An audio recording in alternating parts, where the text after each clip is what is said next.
Selamat malam, Bapak Ibu sekalian. Puji syukur kita panjatkan kehadirat Tuhan Yang Maha Esa, karena atas rahmat dan karunia-Nya, maka kita dapat berkumpul kembali dalam ruang inspirasi yang penuh semangat dan kolaborasi, yakni dalam acara Ruang Kita dari Kita untuk Kita, yang rutin diselenggarakan oleh DPD Hakti DKI Jakarta secara edisi bulanan. Acara ini menjadi wadah berbagi ilmu, berdiskusi hangat, dan memperkuat solidaritas antar sesama tenaga kesehatan di tengah dinamika dan tantangan yang terus berkembang. Untuk menyemarakan acara ini, izinkan saya membuka acara dengan sebuah pantun, dan para audiens diharapkan untuk menyambutnya dengan cakep. Pergi ke pasar membeli ketan, Cakep. Cakep. Cakep, Dek. bertemu sahabat hati pun riang. Cakep. Cakep Uang banget. kita kembali digelar bulanan, bersama Cakep. kita tumbuh, bersama kita berkembang. Mantap. Keren, Kita keren. jadikan momentum ini sebagai ruang belajar, bertukar pikiran, serta mempererat silaturahmi. Semoga setiap edisi ruang kita dapat terus memberi manfaat, inspirasi, dan semangat bagi kita semua. Berbagi ilmu, menyatu dalam aksi, kolaborasi tanpa batas untuk kita semua. Selamat mengikuti acara dalam edisi ini, dan mari kita sambut narasumber kita hari ini, Ibu Leni Dwini Janti SE, SUD, STR Akup, STR Kes, Mars MH Kes, dengan topik pentingnya edukasi pasien untuk keberhasilan terapi. Silakan Ibu Leni. Terima kasih, Bu Lilis. Mungkin saya izin share ya untuk ini.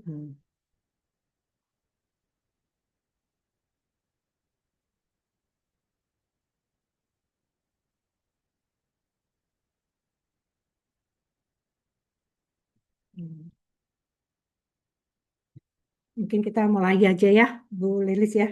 Waktunya karena berjalan terus. Assalamualaikum warahmatullahi wabarakatuh. Selamat malam, salam sejahtera bagi semua. Di sini saya bukan mau menggurui atau apa. Saya hanya membahas sebenarnya ini hal-hal yang penting. Biasanya saya kalau praktek itu selalu penting ya ini. Nah, ini juga membantu, mungkin siapa tahu dengan saya sharing ini bisa bermanfaat buat teman-teman. Nah, di sini adalah pentingnya edukasi pasien untuk keberhasilan dari terapi. Di sini pelayanan terapi itu kan dapat memenuhi kebutuhan pasien ya, untuk memenuhi kebutuhan pasien. Dengan melayani yang baik dan benar, kita mendapatkan keuntungan. Nah, itu biasanya adalah pasien itu merasa diperhatikan sesuai dengan kebutuhannya. Karena biasanya itu kan pasien datang itu memang diperlukan sekali datang ke klinik kita, dan mereka sudah mulai ada kepercayaan untuk menerapi dari penyakitnya. Nah, yang kedua adalah apabila kita melayani dengan baik dan benar, itu pasien juga merasa tenang dan siap di terapinya. Jadi kadang-kadang kan ada yang, saya diagnosa dulu gitu. Begitu mau diterapi, besok aja ya saya datangnya. Kan ada yang seperti itu.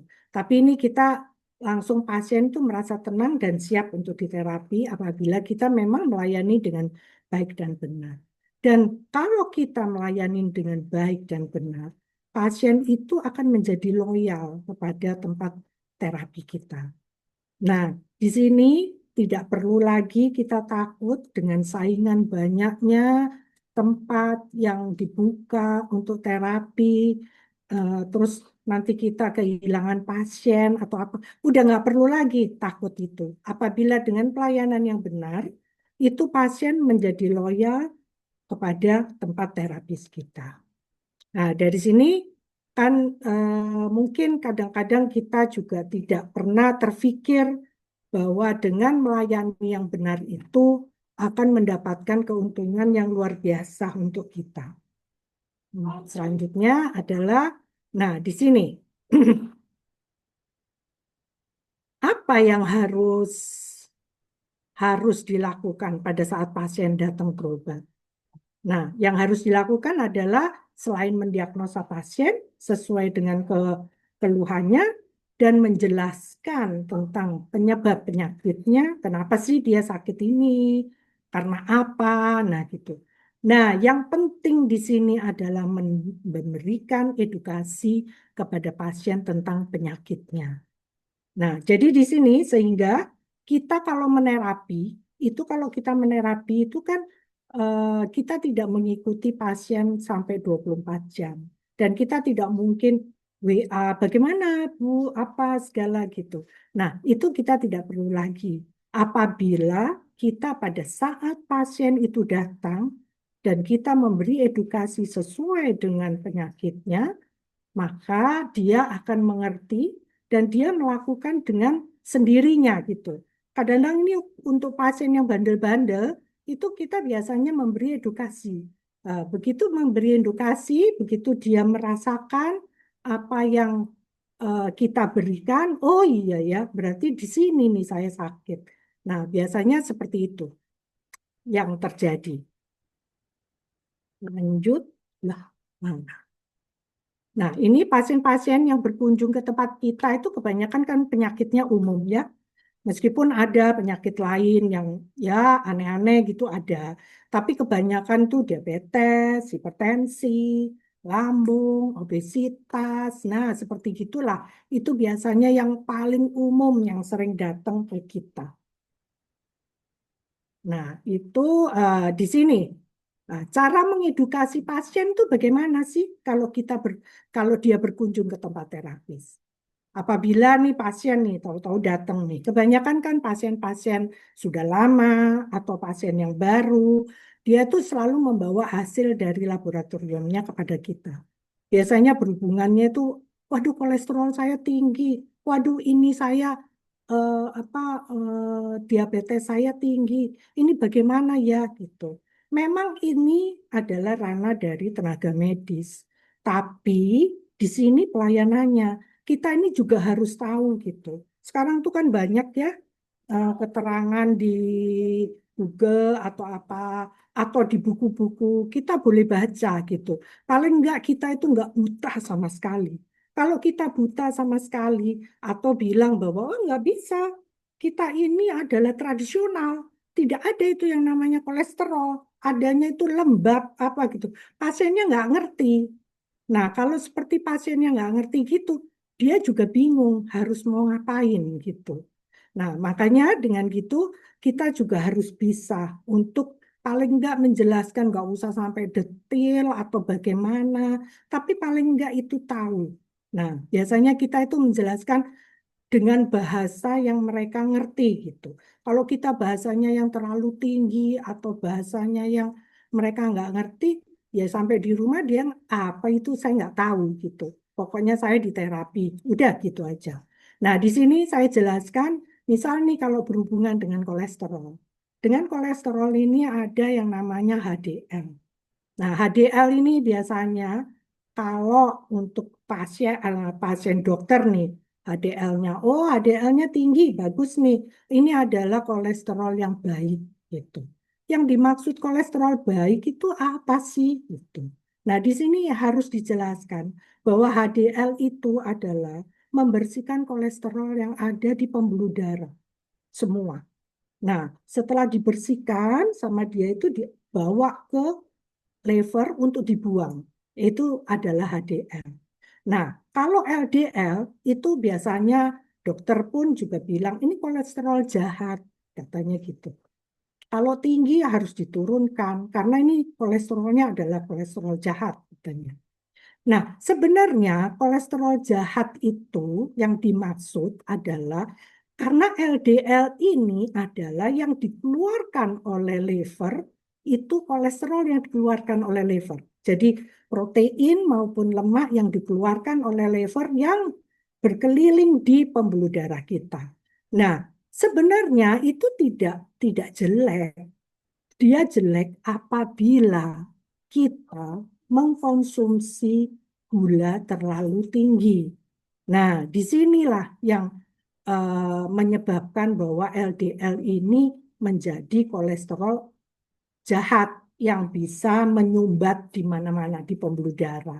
Nah, itu yang kita harus tahu bahwa kalau kolesterol atau protein atau lemak itu bertemu dengan glukosa di dalam darah, itu menjadi lengket. Dan glukosa pun menjadikan peradangan. Seperti itu.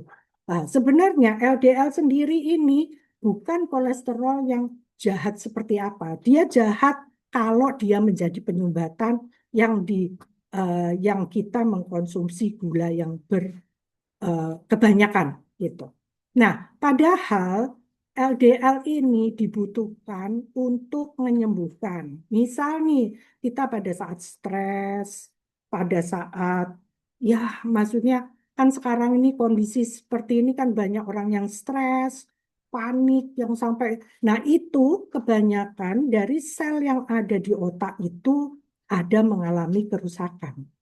Nah, kalau mengalami kerusakan itu yang bisa menyembuhkan atau mensuplai untuk mengganti dari sel-sel yang ada di otak itu adalah protein dan lemak. Dan protein dan lemak ini dari mana? Yaitu yang dikeluarkan oleh liver ke pembuluh darah yang dinamakan LDL itu tadi. Jadi misal nih, kalau kita lagi stres, pasti biasanya LDL-nya akan tinggi karena dia akan menyuplai keluar. Nah, itu menyuplai keluar itu karena apa? Sel otak itu terdiri dari 60% itu lemak dan 40% itu protein. Otomatis dia akan mengeluarkan karena itu tubuh kan eh, otomatis ya, begitu ada yang rusak dia akan suplai. Sama juga seperti di otot. Otot meskipun kita umpamanya olahraga yang keras gitu kan ototnya juga pasti juga ada yang rusak atau luka atau apa. Nah, itu butuh suplai dari protein dan lemak itu tadi ke otot. Makanya biasanya untuk orang binaragawan itu biasanya LDL-nya tinggi. Dan itu ya fine aja. Apabila LDL ini dikurangin, ya tidak ada perbaikan untuk yang rusak itu tadi. Cuman dia akan berbahaya apabila kita mengkonsumsi gula yang tinggi atau glukosa itu di dalam darah yang menjadikan eh, sumbatan di pembuluh darah. Nah, sekarang tentang trigliserida. Trigliserida ini bukan kolesterol. Sebenarnya adalah terbentuk dari glukosa yang kita konsumsi dan karbo. Ini adalah berbentuk seperti energi. Energi yang dia disimpan di sel adiposa. Nah, apabila kebanyakan dari gula maupun karbo yang kita makan, itu kan berhubungan dengan kalori ya. Nah, itu kalau kita tidak olahraga, ya diam-diam aja. Nah, pokoknya tidak aktivitas tidak ada, otomatis trigliserida akan lebih tinggi karena di situ tidak dipakai dalam energi tadi. Nah, apabila tidak dipakai untuk energi, dia akan kembali lagi disimpan di liver. Nah, di situ kalau dia dalam bentuk trigliserid ini, nah itu biasanya bentuknya seperti lumut. Nah, itu dia lengket di liver kalau kita terlalu banyak. Nah, itu bisa menjadikan apa namanya serosis ya, seperti itu. Kan seperti kalau batu ditempel dengan lumut, kan akhirnya batunya juga akan rusak seperti itu. Itu sama juga seperti itu. Dan trigliserid ini justru yang menyebabkan kita serangan jantung atau stroke seperti itu. Karena dia memang dari glukosa dan karbo. Jadi harus tahu bahwa sebenarnya di dalam kolesterol yang kita harus periksa itu adalah yang paling bahaya adalah yang trigliserid ini. Nah, untuk HGA1C ini adalah pemeriksaan yang membantu untuk orang diabetes. biasanya untuk diabetes yang baru. Nah, seperti itu. Umpamanya kita meriksa diabetes, gula darah sewaktu gitu langsung tinggi, nah itu langsung disuruh periksa HbA1c. Nah, HbA1c ini apa sih? Nah, itu adalah gula yang ada di dalam hemoglobin. Nah, di situ dilihat di situ. Dia itu yang mengikat dari sel darah merah. Makanya dia berusia 3 bulan. Karena apa? Sel darah merah itu usia mati selnya itu adalah 3 bulan. Nah, biasanya di situ dia akan diperiksa bahwa kalau di HbA1c-nya tinggi, berarti dalam 3 bulan itu gula yang dikonsumsinya tinggi, glukosanya. Tapi ini juga bisa HbA1c itu rendah apabila dia anemia atau ada kelainan darah. Itu juga gitu. Makanya kenapa untuk orang yang diabetes, pemeriksaan gula sewaktu itu tetap dilakukan. Jadi tidak berpatokan pada HbA1c. Ini sampai di sini, ini yang kita harus tahu secara umum aja. Nggak usah secara detail-detail biar itu medis yang tahu. Nah, bagaimana membantu menurunkan meskipun kita juga menerapi. Nah, misalnya kalau dia trigliseridnya tinggi, ya sudah, kan itu kan dari glukosa dan karbo. Kalau dari glukosa dan karbo, ya diberitahu bahwa harus diet untuk gula dan karbo. Itu aja yang kita harus memberitahukan bahwa kalau dengan yang lain-lain, ya nanti trigliseridnya nggak akan turun gitu loh. Kalau kita nggak ngerti trigliserid ini dari mana gitu asalnya. Seperti itu ya. Hmm. Terus di sini kalau misal nih cara mengedukasi pasien bila mengkonsumsi obat dari dokter. Kan ada nih pasien yang datang, dia mengonsumsi obat gitu. Obatnya apa yang dikonsumsi? Sudah berapa lama? Nah, kita akan menghubungkan keluhannya itu yang ditimbulkan dari obat tersebut. Nah, misal nih, ini di sini ada saya sebutkan di sini bahwa orangnya itu mempunyai kolesterol. Dia minum obat kolesterol. Nah, kalau dia meminum simvastatin, itu fungsinya menghambat produksi dari enzim. Enzimnya itu adalah koenzim Q10. Itu sebenarnya penting untuk fungsi otot. Tapi dia menghambat memang obat ini. Dan simvastatin itu adalah dia bekerjanya adalah di semua pembuluh darah. Nah, di sini untuk supaya dia menghilangkan dari kolesterol itu.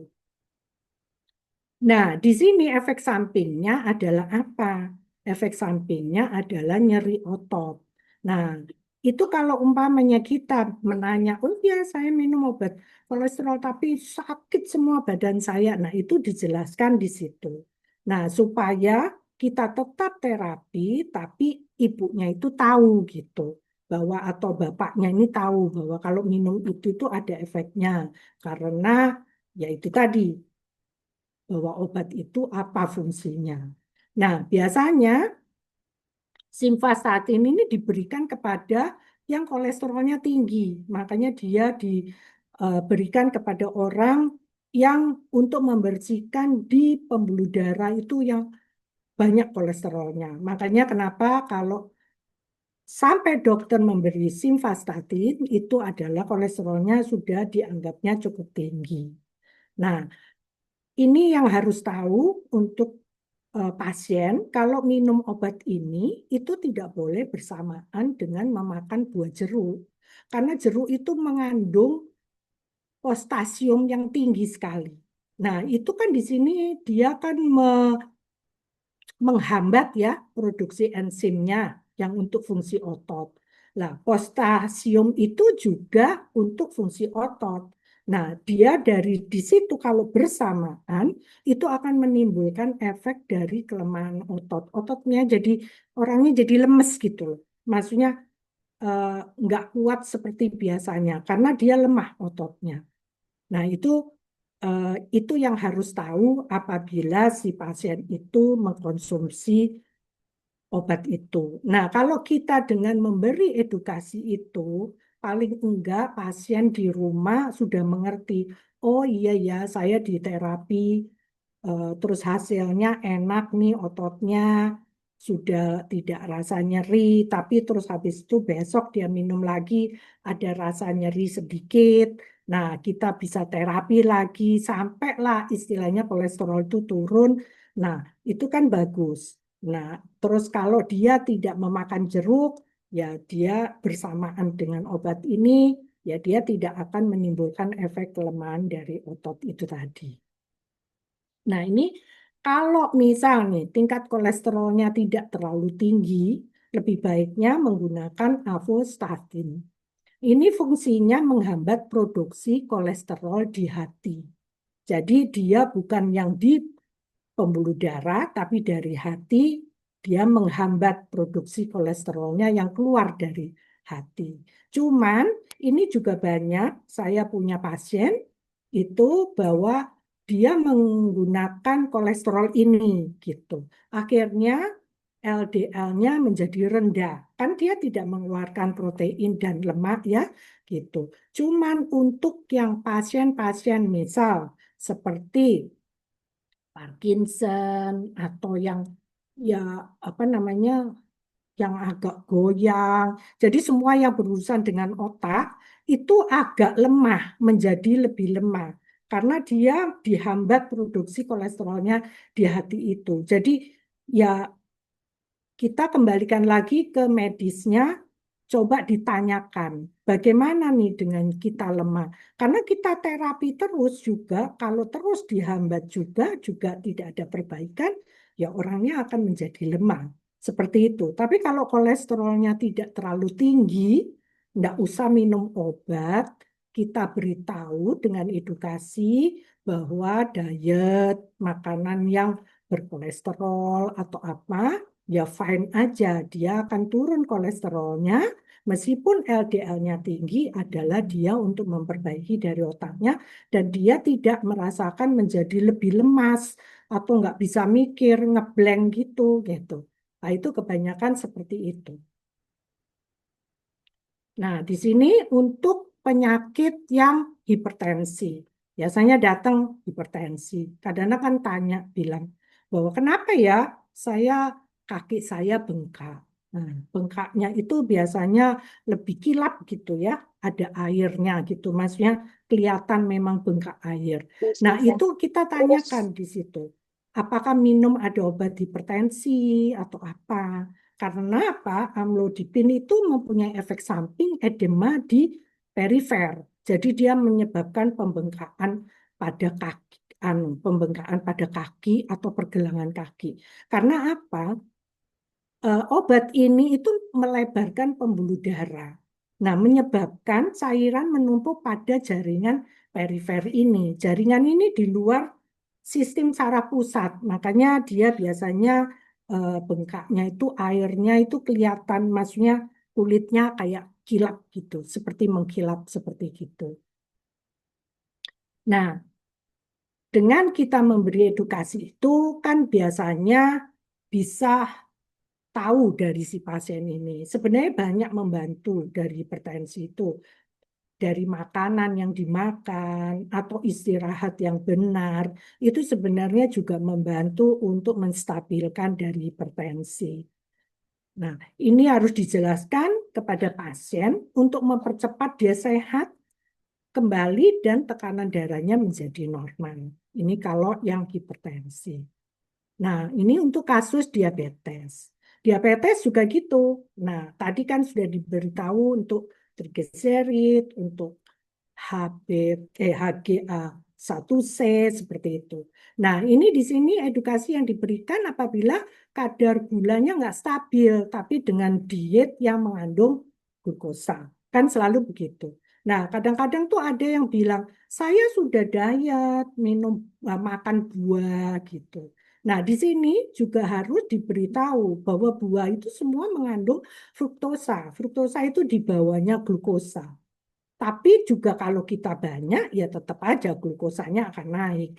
Dan biasanya itu buahnya yang berwarna kuning, itu kadar fruktosanya lebih tinggi, seperti mangga, durian, pisang, nanas. Ada kadang-kadang tuh pasien bilang, saya sudah diet loh, sudah nggak makan gitu. Saya banyak makan nanas, tapi kenapa gula darah saya tinggi? Nah, itu di sini kan pasien tidak tahu bahwa eh, buah itu tetap ada fruktosanya gitu, meskipun dia di bawah glukosa.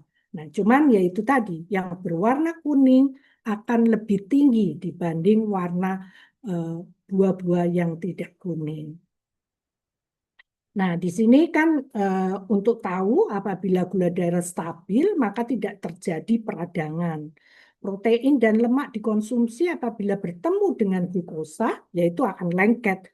Nah, itu yang membahayakan terjadi penyumbatan pembuluh darah dan berakibat timbul pada penyakit lain. Nah, itu biasanya itu yang kita harus jelaskan. Nah, biasanya juga untuk yang ini untuk tambahan aja ya, untuk orang-orang yang tua, biasanya kan eh, yang sudah senior, biasanya, aduh, kenapa ya tulang saya bagaimana ya ini kok sakit semua gitu.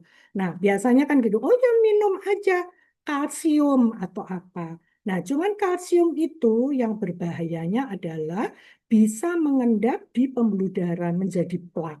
Makanya biasanya itu lebih baik menggunakan vitamin D3 dan K2. Nah, vitamin D3 ini adalah membantu mengambil kalsium yang dikonsumsi oleh si pasien ini untuk disalurkan. Dan K2-nya itu adalah membongkar sumbatan yang ada di pembuluh darah yang diakibatkan oleh kalsium. Itu yang kita juga harus tahu. Nah, ini untuk penyakit lambung ya, misal edukasinya apa sih? Eh, Yaitu biasanya apa? Orang itu makan cepat atau makan terlalu lambat. Nah, seperti itu. Itu kalau kita makan terlalu cepat, itu juga sama.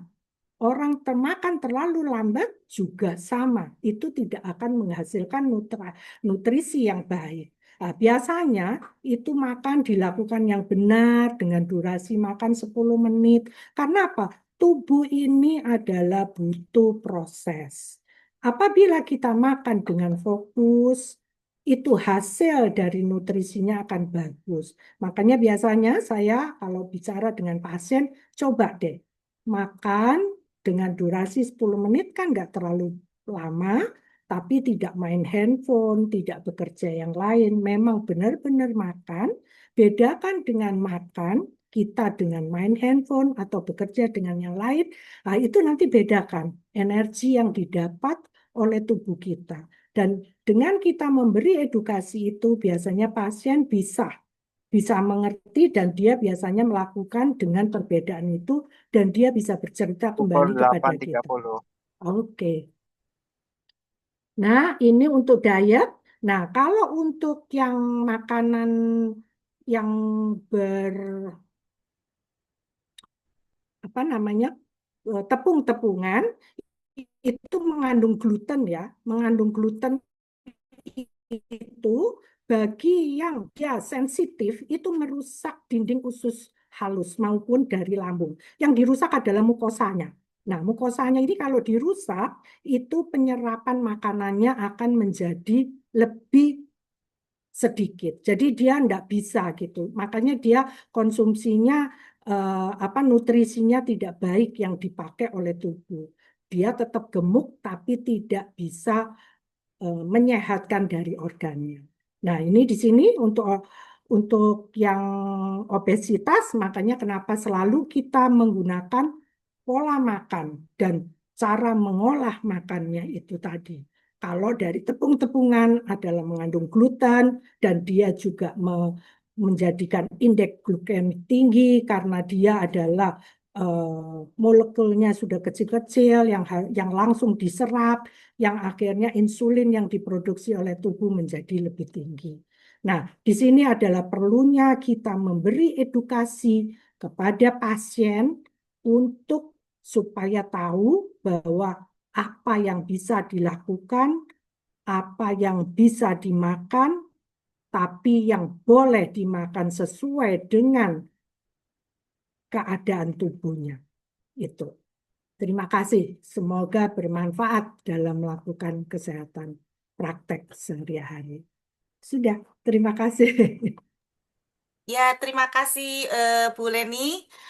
Kita Saya sekarang stop ya. Oke, buka sesi tanya jawab ya. Kita buka siap. 3 eh, penanya. Silakan.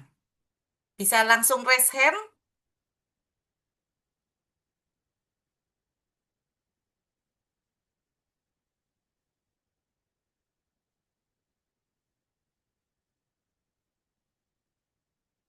Kayaknya sudah pada pinter tuh. Udah pada pintar atau udah bingung untuk Iya. bertanya? Enggak, sudah pinter karena ini adalah kerjaan kita sehari-hari ya, Iya. sebagai terapis, memberi edukasi.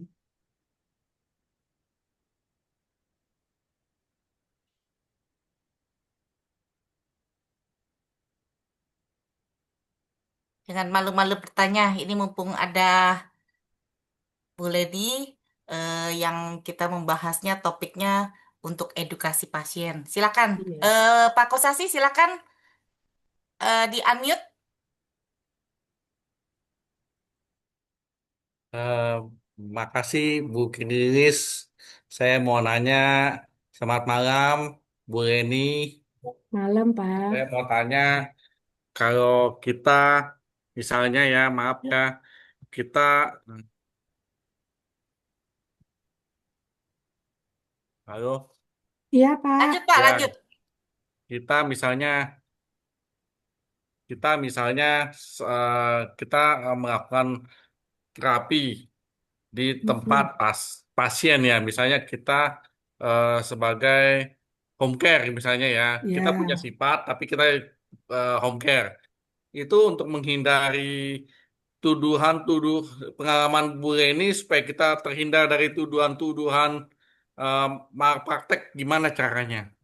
Makasih. maksudnya malpraktek. Kan Jadi kalau bah, jadi suka pasien kan merasa apa kita praktek benar, tapi pasien merasa dia mau cari duit nih, dia tuduh kita yang tidak-tidak gitu loh. Bagaimana oh, eh, cara mengatasi sebelum itu terjadi gitu? Terima kasih. boleh ya saya jawab. Gini Pak, kalau misal nih dari kita umpamanya mau home care gitu, dia sebenarnya memanggil kita sebagai terapis itu kan pasti sudah bertanya ya Pak, apakah benar sebagai terapis? Nah, kalau semuanya kita benar sebagai terapis nih Pak, gitu. Nah, kita melayani benar, datang ke sana, kita tanya sakitnya apa. Nah, seperti itu. Kita akan bertanya semuanya. Jadi, sakitnya apa? Sudah minum obat apa saja dari dokter? Apakah sudah pernah melakukan apa terapi apa aja terhadap medis? Pasti kan kalau home care itu, Pak, biasanya kalau saya tangkap ya, kalau home care itu berarti orang itu tidak bisa jalan ke klinik kita, benar nggak? Atau memang terapi biasa saja tapi dilakukan home care. Itu kan ada dua. Ada yang misal stroke yang dia jalan aja ke klinik kita aja nggak bisa. Tapi kan ada yang dia bisa jalan tapi dia maunya diterapi di rumah. Kan seperti itu. Kan ada dua. Nah, kita jelaskan aja sesuai dengan penyakitnya dia. Kalau umpamanya dia sakit apa nih? Nah, seperti itu. Umpamanya anggap aja nih, Bapak kan ada nih gambarnya tulang belakang nih ya, saraf kejepit nih misal. Ya, gitu. Saraf kejepit. Itu kita tanya aja, apakah sudah MRI? Nah, seperti itu. Nah, kalau saraf kejepit, yang benar-benar saraf kejepit nih, Pak, kan biasanya nggak bisa jalan, Pak. Karena jelas bahwa kalau kejepit, dia tidak ada nutrisi yang masuk ke dalam situnya kan, pembuluhnya itu kan, kalau udah kejepit. Nah, Kalau dia masih bisa bergerak, masih dia bisa duduk, cuman karena sakit, mungkin tidak saraf kejepit. Kan seperti itu. Nah, itu dijelaskan saja, Pak. Terus kita tanya juga, konsumsinya apa? Pernah minum obat apa saja? Nah, kalau umpamanya dia, oh iya saya ini kolesterol tinggi, ya pastilah. Pasti akan lebih sakit seperti itu. Nah, dengan kita cara memberi edukasi atau kita memberi semua pengalaman yang ada ya, dalam artian secara benar ya Pak, itu orang kan akan yakin gitu. Tapi kalau misal nih, datang saraf kejepit, udah tidur, saya tusuk gitu. Ya, kadang-kadang orang juga pikir gitu, wah ini maunya apa ini? Saya nggak ditanya sakitnya apa, main tusuk aja gitu loh. Nah, itu yang memberikan orang berpikir bahwa oh orang ini hanya mencari uang gitu. Karena tidak pernah saya didiagnosa baik. Karena apa, Pak? Semua meskipun dokter, meskipun terapis, apapun, Pak, itu orang sakit itu butuh penerangan. Jadi penerangan dia ini loh, apa sih sakitnya dia? Kena apa sih saya sampai sakit begini gitu.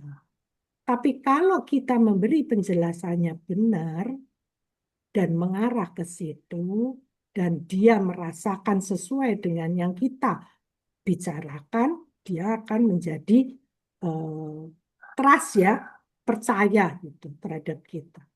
Mungkin itu jawaban saya, Pak. Ya, makasih Bu Iya, Leni. makasih, Pak. Ya, makasih untuk pertanyaan dari Pak Kosasi dan terima kasih untuk Bu Leni atas jawabannya. Ini ada pertanyaan dari Ibu Alexia. Izin bertanya Bu Leni, selain pola makan apa yang harus kita edukasikan kepada pasien diabetes?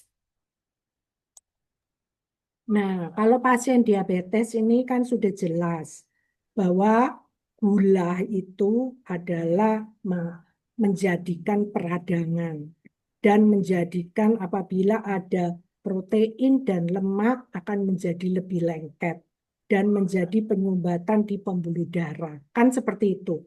Makanya kenapa sampai terjadi kebas atau kesemutan, itu kan sebenarnya adalah otot-ototnya tidak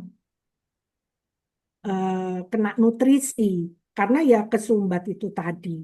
Nah, biasanya kita akan memberikan edukasinya adalah di pola makan.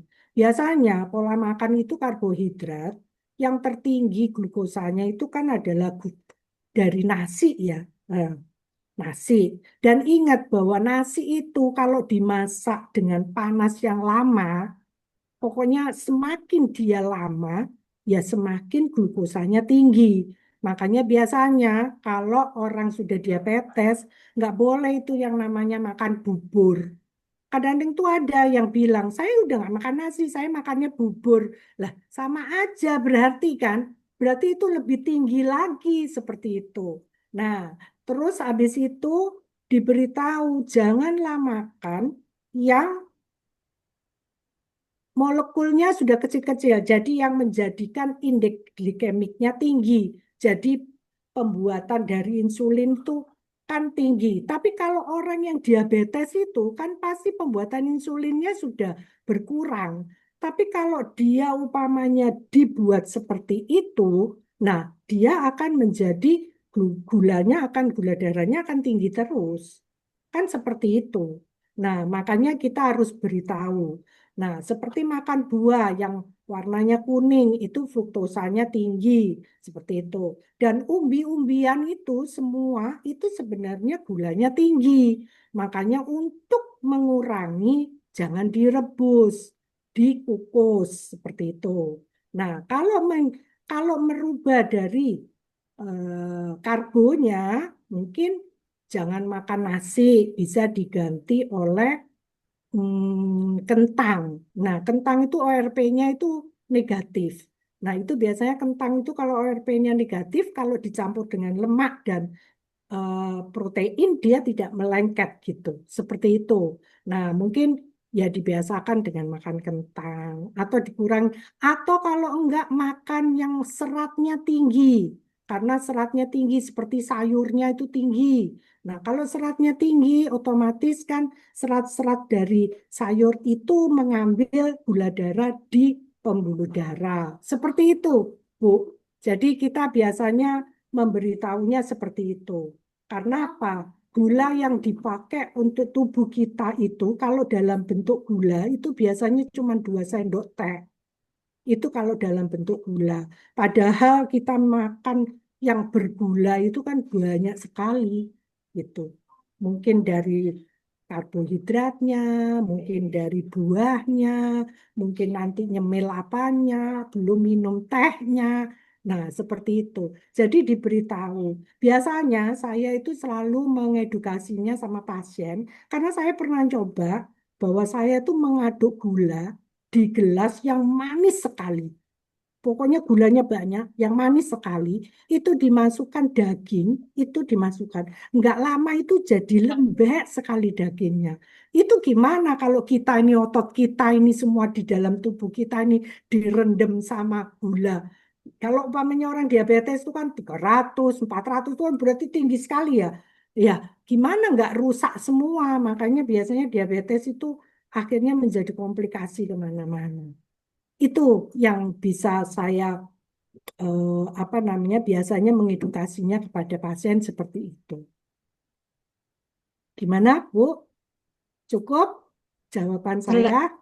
Selain pola makan, ada lain lagi nggak, Bu, Nah, yang perlu kita biasanya kalau edukasikan? olahraga itu ada, Bu. Untuk menghilangkan gula itu olahraganya adalah olahraga beban, Bu. Jadi bukan kardio. Kalau kardio itu kan kayak kita lari, jalan, naik sepeda statis, itu kardio ya. Kardio itu begitu kita berhenti, itu pembakarannya selesai. Itu biasanya apa namanya kalorinya. Nah, selesai. Tapi kalau dia olahraga beban, itu dia akan membantu untuk pembakaran dari gulanya. Nah, biasanya olahraga beban itu tidak dilakukan lebih lama daripada kardio. Biasanya kardio itu lebih lama daripada olahraga beban. Mungkin itu yang untuk tambahannya. Terima kasih, Bu Leni. Iya, sama-sama. Oke, cukup Bu Alexia. Makasih untuk pertanyaannya Bu Alexia dan terima kasih untuk jawabannya Bu Leni. Ada lagi? Masih ada waktu ini. Silakan. Ada lagi yang mau bertanya? Ya, Pak Tirta silakan di-unmute. Ya, selamat malam Bu Lilis dan Bu Leni. Selamat Ya, saya mau malam. tanya Bu, kalau Iya, tadi yang dipaparkan itu kan penyakit yang kronis ya Bu ya. Jadi biasanya setahu saya kalau sudah seperti itu pasti sudah ke dokter. Nah, bagaimana kalau kita menghadapi pasien yang sudah ke dokter kemudian ke kita tujuannya tuh tidak mau makan obat itu loh Bu. Saya udah bosen atau gimana, saya pokoknya nggak mau obat, saya mau akupuntur aja. Nah, bagaimana sikap kita terhadap seperti itu, Bu? Terima kasih. ya, terima kasih ya Pak. Gini, kalau ada itu biasanya Pak, biasanya pasien yang sudah nggak mau minum obat, itu biasanya sudah berobat juga Pak ke dokter. Jadi dia istilahnya udah kapok minum obat. Nah, seperti itu. Kita bisa Pak mengedukasi dengan cara pola makan, pola dari kegiatan sehari-harinya. Itu kita bisa disesuaikan dengan penyakitnya. Tetapi misal nih seperti hipertensi atau seperti diabetes, kita kan nggak tahu ya Pak. Tahu-tahu dia itu sebenarnya udah diabetes atau apa. Nah, kalau misal nih kondisinya memang tinggi Pak, ya kan? Ya minum obat dulu karena diturunkan. Supaya apa? Supaya dia itu tidak merusak yang lain. Kan Bapak tahu bahwa kalau akupuntur tuh bisa menurunkan. Dengan diet pun juga bisa menurunkan. Tapi prosesnya kan lambat. Nah, kita memberi edukasi kepada pasien supaya tidak terjadi kerusakan. Saya dulu pernah punya pasien yang HB-nya itu rendah. Dia bilang gini, coba ditusuk jarum, pasti HB saya tinggi. Kata dia bilang gitu. HB-nya dia itu sampai di 4. Kadang-kadang mau pingsan, mau apa. Nah, seperti itu. Nah, HB kalau sampai segitu, Pak, itu kan berarti kekurangan oksigen di dalam darahnya. Nah, itu darah itu kan beredar ke seluruh tubuh. Kalau dia merusak semua organnya, nah kan lebih bahaya. Jadi makanya biasanya saya beri edukasi bahwa kalau seperti itu akan merusak. Jadi transfusi dulu. Tetap nanti saya terapi untuk menaikkan. Tapi ibu sendiri atau bapak sendiri juga harus pola makannya dijaga. Jadi ada tertentu yang kita butuh cepat, Pak, itu nggak bisa. Jadi karena begini loh, Pak, jangan sampai organ kita itu rusak itu saja. Kalau dia misal penyakitnya masih biasa-biasa aja, ya nggak apa-apa, Pak. Dengan cara misal dengan edukasi pola makan, kebiasaan, olahraga, dengan terapi itu bisa dilakukan. Tapi kalau sampai penyakitnya itu ada mendekati merusak organ, ya kita juga harus memberi edukasi juga terhadap pasien. Seperti itu gitu loh, Pak. Kalau dia diberi edukasi kan dia pasti tahu. Kenapa sih Pak kalau umpamanya organnya rusak kita bisa betulin? Nggak bisa Pak. Yang kita bisa terapi adalah menaikkan fungsinya.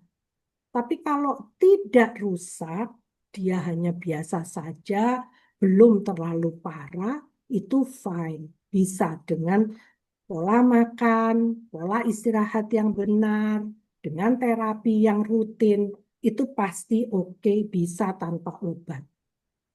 Itu Pak jawaban saya. Ya, Ya, ada lagi yang ditanyain Pak? terima kasih Bu. Iya, sama-sama. Oke, makasih pertanyaannya Pak Tirta. Terima kasih jawabannya Bu Leni. Silakan, masih ada waktu 1 menit lagi.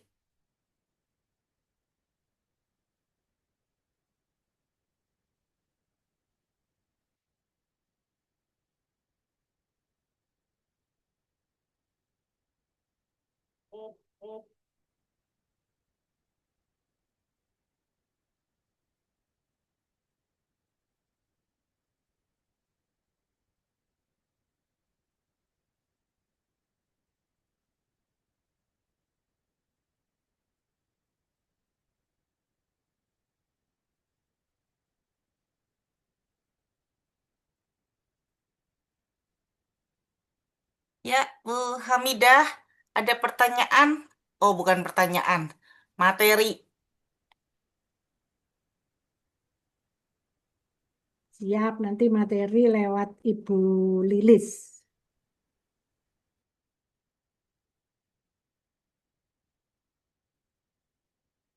Ya, Pak Willy, silakan. Boleh nih, ini materinya bagus banget nih. Iya, Nah, Pak. kira-kira kan kita bilang kan mengedukasikan sesuatu yang penting, Bu. Iya. Tapi kan kita juga tahu kadang-kadang kan ada pasien yang alot ya, minta ampun gitu kan. Kira-kira Ibu punya trik atau cara apa ya untuk mengedukasi mereka untuk benar-benar bisa mengikuti apa yang kita sarankan gitu loh, Bu, dari pengalaman Ibu. Gini, Pak. Thank you. Justru edukasi ini bagi pasien yang alot-alot itu, Pak. Biasanya. Jadi caranya itu kita mengedukasi. Jadi jangan memerintahkan. Misal kalau memerintahkan, ibu, ibu atau bapak harus diet begini, begini. Nggak mau, Pak. Biasanya itu enak aja saya makan disuruh diet. Ngapain kalau gitu saya terapi? Pasti begitu. Nah, kita itu memberi edukasinya bahayanya apa. Seperti itu aja. Kalau kita mengedukasi bahayanya itu apa, otomatis dia berpikir gitu.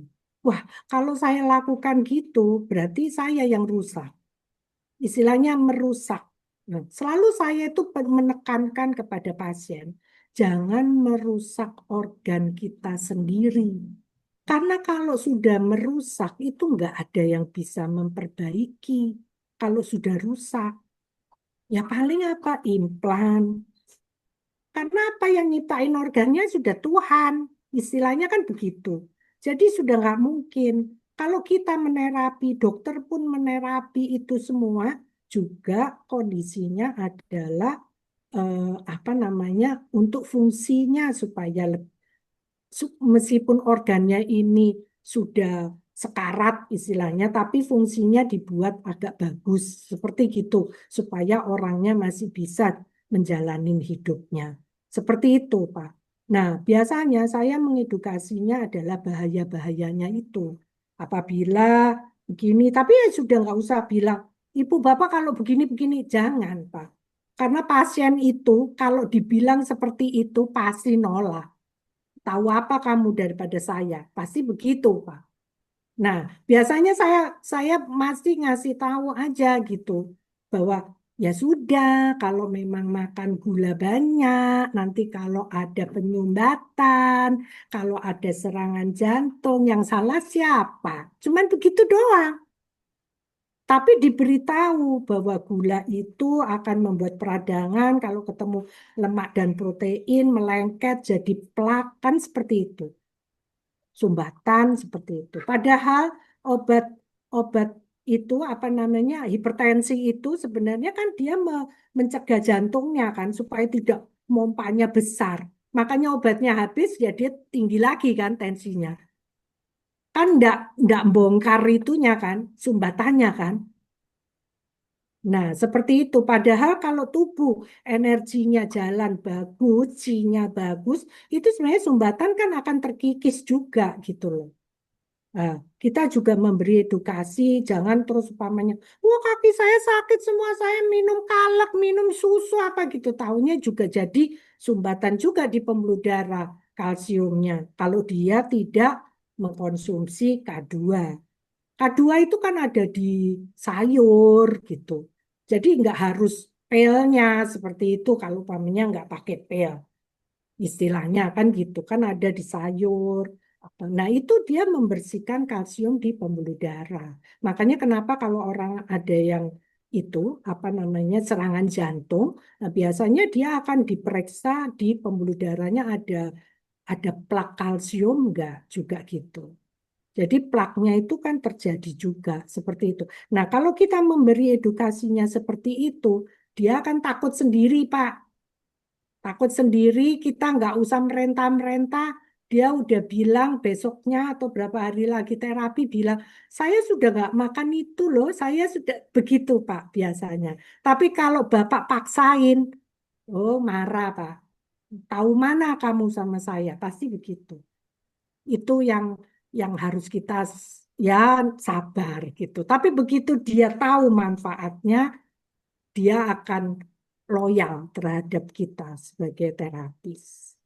Itu Pak ya, makasih. Makasih Bu, thank you. Oke, cukup. Pak Willy, makasih atas pertanyaannya. Boleh niat. Terima kasih atas jawabannya. Bagaimana ini waktunya sudah ini ya. Kita perlu untuk pemotretan ya. Mohon untuk para peserta semuanya open cam.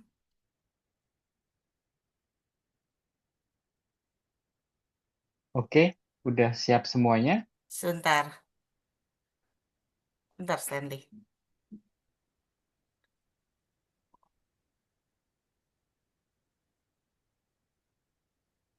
Udah? Oke, saya hitung. 1, 2, 3.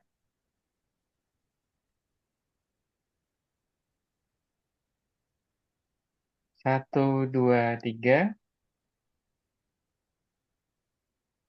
1, 2, 3. 1, 2, 3.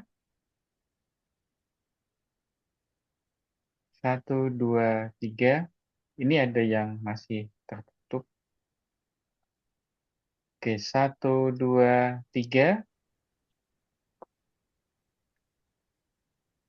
1, 2, 3. Terakhir 1, 2, 3. Terima kasih Bapak Ibu semuanya. Oke, terima kasih. Bu Leni mungkin ada Semua. closing statement. Iya, iya, Silakan. boleh deh. Iya. Terima kasih atas kehadiran biar di Zoom ya. Semoga apa yang saya berikan bermanfaat untuk di tempat praktek. Mohon maaf apabila ada kesalahan atau salah kata atau salah apapun lah. Mohon dimaafkan. Dari saya, terima kasih untuk Bu Lilis dan panitia semuanya. Hmm. Wassalamualaikum warahmatullahi wabarakatuh. Selamat malam. Terima kasih. Waalaikumsalam warahmatullahi wabarakatuh. Waalaikumsalam, selamat malam. Salam. Ya, Malam, Bu. Bapak Ibu, terima Terima kasih. kasih semua. Jadi apa namanya, kita akan jumpa lagi di edisi yang kedua ya, tanggal 13 Juli ini. Pembicaranya adalah Prof. Dr. Raymond Rubianto Chandrawinata, PhD, MS, MBA, FRSPH. Topiknya adalah akupuntur dan evidence-based medical, yaitu mencari titik temu antara tradisi dan bukti. Jadi nanti bisa udah mulai didaftarkan melalui Pak Willy ya, Wong Hao Kyun. Nanti ini akan kita share nanti di WhatsApp group ya. Kemudian kalau untuk anggota DPD DKI yang sudah membayar iuran sampai dengan tahun 2025 itu gratis. Silahkan daftar, nanti linknya akan diberikan. Kemudian untuk yang non DKI bisa daftar dan langsung transfer ke rekening DPD DKI. Jadi bisa saya simpulkan lagi bahwa sebagai seorang akupuntur terapis, apalagi di era modern ini, kita harus memperbanyak dan menambah ilmu pengetahuan selain daripada ilmu akupuntur sendiri. Kita nggak bisa pakai kacamata kuda yang hanya tahu ilmu akupuntur, tapi kita juga perlu mengetahui paling tidak dasar-dasar dari ilmu kedokteran, ilmu komunikasi, ya. Jadi itu semua juga kita perlu ketahui, termasuk juga ilmu marketing. Makanya nanti setiap edisi daripada ruang kita itu akan berbeda-beda sesuai dengan kompetensi daripada narasumbernya.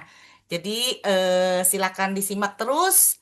Jangan lupa ikuti selalu edisi daripada ruang kita dari kita untuk kita. Selamat malam Bapak Ibu. Jangan lupa ini diisi ada link kuesionernya ya. Sebelum ditutup Zoom-nya, tolong diisi semuanya.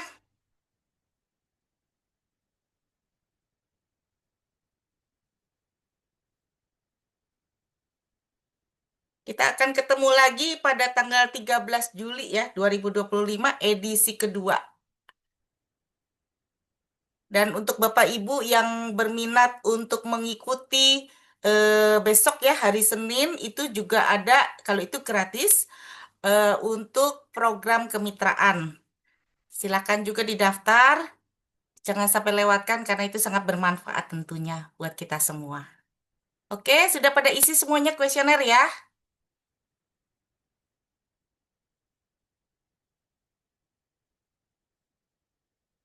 Belum bisa.